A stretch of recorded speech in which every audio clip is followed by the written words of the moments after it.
अस्सलाम वालेकुम प्यारे बच्चों, मैं आपकी उर्दू टीचर नाहिद अस्कर। आज हम जो सबक पढ़ेंगे वो कोई सबक ही नहीं है। आज हम कोई सबक नहीं पढ़ेंगे, आज हम पढ़ेंगे एक बहुत ही अच्छी सी नज़्म। याद करेंगे, मेरे साथ आप लोगों ने पढ़ना है और उसको फिर याद भी करना है। चलें, मछली देखी है ना आप सबने, कितनी प्यारी होती हैं, रंग बिरंगी मछलियाँ, खूबसूरत खूबसूरत सी, प्यारी प्यारी सी, लेकिन खाने में भी वो बहुत मज़े की होती है। खाने में मछली बड़ी वाली होती है और वो खाने वाली जो मछली है उसके बारे में ये नज़म है। तो मेरे साथ आप सारे मिलके पढ़ेंगे, जो कि बच्चे अक्सर बहुत ही मज़ा ले के पढ़ते हैं। शुरू करें।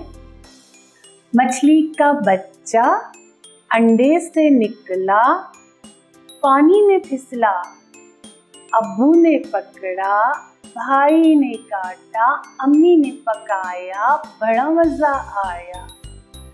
फिर से पढ़े।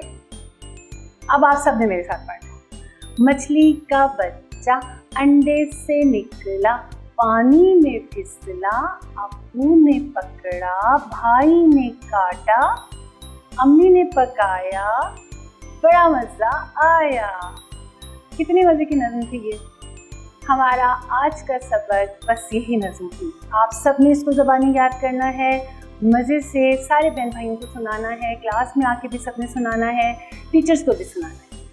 आज का हमारा यहीं पे ख़त्म होगा सबक, और फिर अब अगले सबक के साथ हम फिर मिलेंगे। तब तक अल्लाह हाफिज़।